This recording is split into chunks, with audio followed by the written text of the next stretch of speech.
though it may not seem to be as original as Hannibal's tactic at Cannae. Scipio's pre-battle maneuver and his reverse Cannae formation stands as the acme of his tactical ability, in which he forever broke the Carthaginian hold in Iberia, thus denying any further land invasion into Italy and a rich base for the Barca dynasty both in silver and manpower. Prelude. After the Battle of Barrecula and Hasdrubal Barca's departure, further Carthaginian reinforcements were landed in Iberia in early 207 BC under Hanno, who soon joined Mago Barca. Together they were raising a powerful army by the heavy recruitment of Celtiberians. Meanwhile, Hasdrubal Gisco also advanced his army from Gades into Andalusia. Thus Scipio was facing two concentrated enemy forces, one of which would no doubt fall on his rear if he tried to attack the other. After careful planning, Scipio decided to send a detachment under Silanus to strike Mago first. Marching with great speed, Silanus was able to achieve complete surprise when he fell on the Carthaginian camps, which resulted in the dispersion of Mago's Celtiberians and Hanno's capture. Thus Hasdrubal was left alone in facing Scipio's concentrated force.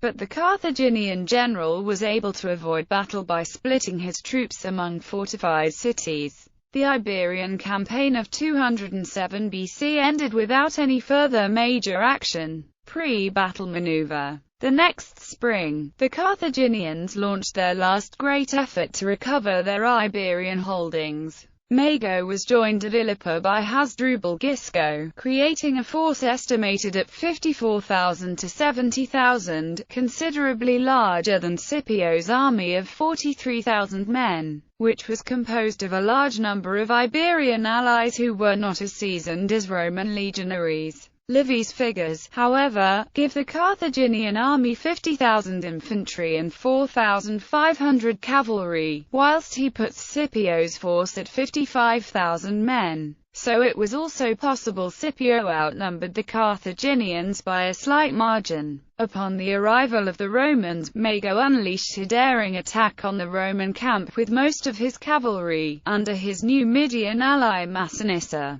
However, this was foreseen by Scipio, who had concealed his own cavalry behind a hill, which charged into the Carthaginian flank, and threw back the enemy with heavy losses on Mago's side. The two opponents spent the next few days observing and testing each other, with Scipio always waiting to lead out his troops only after the Carthaginians had advanced from their camp first. The Roman formation always presented the legions in the center and Iberians on the wings, thus leading Hasdrubal and Mago to believe that this would be the Roman arrangement on the day of battle.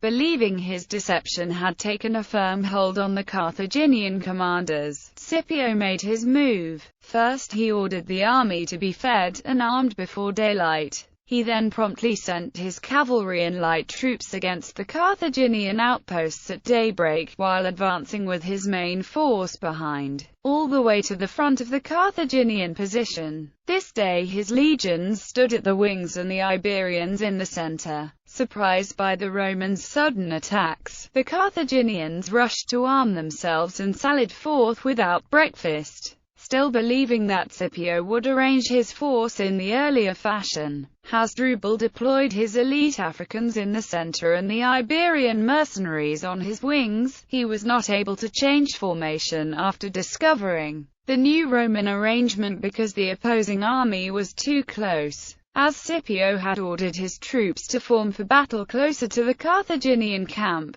For the next few hours Scipio held back his infantry behind the skirmishing light troops and thus amplified the effect of the missed breakfast on his enemy. When he finally decided to attack, the light troops were called back through the space between the maniples to position themselves behind the legions on the wings. Then the main advance began, with his wings advancing at a faster pace than the Iberians in his center. Scipio formed a concave, or reverse Cannae, battle line. Furthermore, the Roman general expanded his wings by ordering the light troops to the flanks of the legionaries, and the cavalry to the flank of the light troops, thus enveloping the whole Carthaginian line on both sides.